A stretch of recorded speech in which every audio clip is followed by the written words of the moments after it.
রাখো, এরা কাটে। বলছে টাকনুর উপরে প্যান্ট বড়, এরা নিচে পড়ে। এখন নায়কেরা দাড়ি রাখে, এরা দাড়ি রাখে। আল্লাহ তাআলা বলছে হালাল খাও, এরা সবসময় হারামের প্রতি ঝুঁকে থাকে। ইসলাম যত কিছু আদেশ করছে, মুসলমানদের বর্তমানে কাজ হয়ে গেছে সবকিছুর বিরুদ্ধে চালু করা।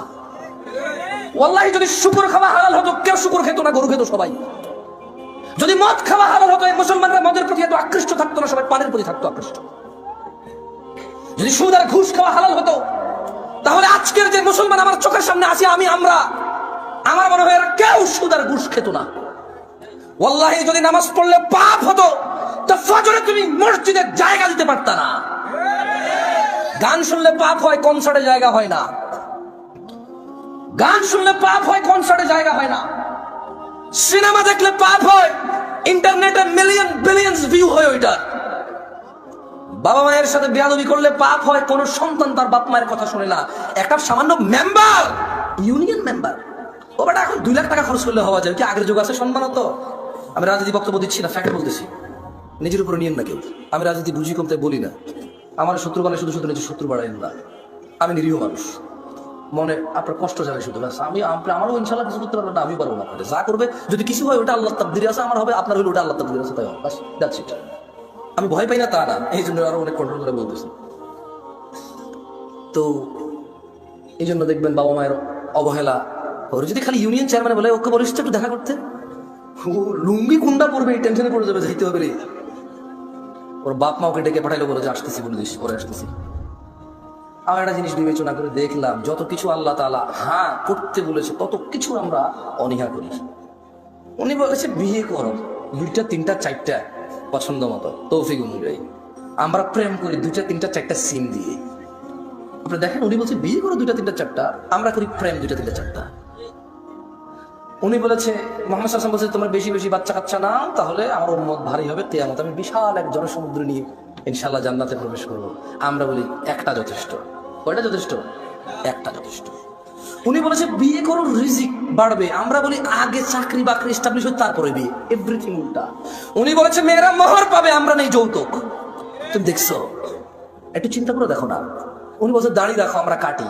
উনি বলছে নখ কাটো, আমরা নখ এত লম্বা রাখি।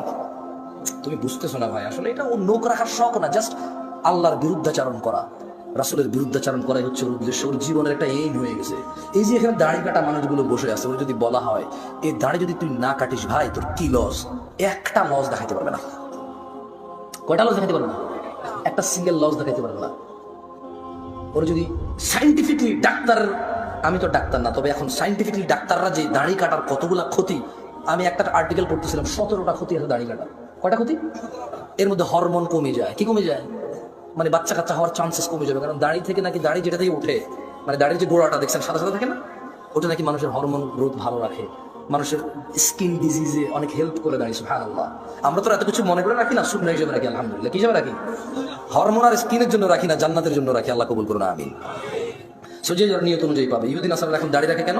হরমোন গ্রোথ ভালো রাখার জন্য, স্কিন প্রোটেক্ট করার জন্য। আমরা রাখি জান্নাতে যাওয়ার জন্য। তো আমরা জিনিস চিন্তা করলাম যে মসজিদে মানুষ নাই, কনসার্টে কেন মানুষ? কারণ মসজিদে আসতে বলা হয়েছে এই জন্য আসে না, কনসার্টে যেতে নিশ্চিত করছে এই জন্য যায়, নাথিং এলস। আচ্ছা, শীতকালে সব মানুষ জ্যাকেট, কুর্তা, পাঞ্জাবি, জুব্বা, তারপর হচ্ছে চাদর, তোয়ালা, কানটুপি, নাকটুপি, মাস্ক, হাত মোজা, পা মোজা সবকিছু দেয়।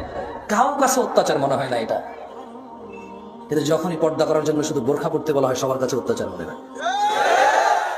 শীতকালে মহিলারা সৌন্দর্য দেখাবে না কেন? ওয়াই? তখন কি ওদের স্বামীর সাথে থাকা লাগে না? তখন কি ওদের বয়ফ্রেন্ডরা ছুটি নিয়ে নেয়? তখন কি ওদের বিবাহের জন্য আসা বন্ধ হয়ে যাবে? তো তাহলে শীতকালে কেন গা ঢাকে? কারণ ঠান্ডা লাগে তাই ঢাকে। গরমকালে কেন ঢাকে না? ঠান্ডা লাগে না তাই ঢাকে না। আল্লাহ বলেছে ঢাকতে, তাই ঢাকে না।